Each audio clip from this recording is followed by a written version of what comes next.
All right. Great White Stoke coming at you from sunny California. Traveling up the length into Central California. Wanted to make a video response to the grand poobah of truth, the grand arbiter of what is real, Southern Paladin, with that big old raccoon that he's got on his face that someone would call a beard. You're talking about a video that P226 had done with regards to his provocative statement of, was Hitler right? And the whole events of World War II, COVID, 9/11, no one can have a real discussion about these events because any truth or conjecture brought up is requires a knee-jerk response of, you're an anti-Themite, you hate Mormons, you're just a conspiracy theorist. But the fact is that the expulsion of those small hat wearing Mormons has been going on for generations. And it's very interesting to see how Whitey is always condemned as a supremacist and especially an anti-Themite when the Pharisees, the pharaohs of ye old Egypt, kicked him out. And no one ever brings up the Egyptians. The same with the Portuguese and the African slave trade. Who kicked off the African slave trade? The Portuguese. Who was the largest importer of African slaves? Brazil, which is why everyone down there that's black speaks Portuguese. But the Portuguese and the Spanish, for that matter, are always conveniently left out of the narrative of slavery. It's always the Dutch, it's always the Boer, and it's always the Anglos, when we all know historically the English were the last to participate and the first to get out of the slave trade.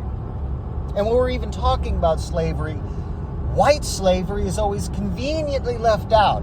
We always have to hang it on that term of indentured servitude. The Berber slave trade, when the Moors invaded Southern Europe, is always conveniently left out. And it's always conveniently left out by the newspapers and media who is owned by the small hat wearing Mormons. And this historical fact is always glossed over by you, my dear Southern Paladin, and my dear Shafe. You guys never want to address elephants in the room. You want to fall back on histrionics. You want to fall back on, well, we've got this one book that says, you got to be right. You never want to address the fact that a group of people have been kicked out of over 111 countries throughout history. Guatemala being the latest. No one wants to bring that up. Now, are all of the small hat wearing Mormons bad? No, of course not. That's painting with a broad brush. However, it could be said that a certain group of people have been responsible for the melee of this country and others, which is why they have been ejected from certain countries. Heck, even Jesus went in with a whip and drove out the money changers. Even Jesus did it. And so until people can have a frank discussion about this and bring up the points that don't add up, such as, was the Holocaust as real as they make it out to be? If we can't have a real discussion about it without a knee-jerk reaction of, oh, you're just an anti-Mormonite, then we'll never be able to have a real discussion about it. In the same vein of the way Matt Walsh is asking the question, what is a woman? And a transgendered person says, rhetorically, is truth transphobic? Is truth anti-Themite? And you have a whole industry built up around keeping the myth elevated as being truthful. Because God forbid our soldiers come back with a bad taste in their mouth. God forbid Americans get hip to the fact that maybe the majority of these armed skirmishes have been for the benefit of one group. And notice, dear Puba, dear Arbiter, that only one group of people is allowed to have a homeland. And only certain groups of people are allowed to have their own country, culture, or creed. And right now, if you're paying attention,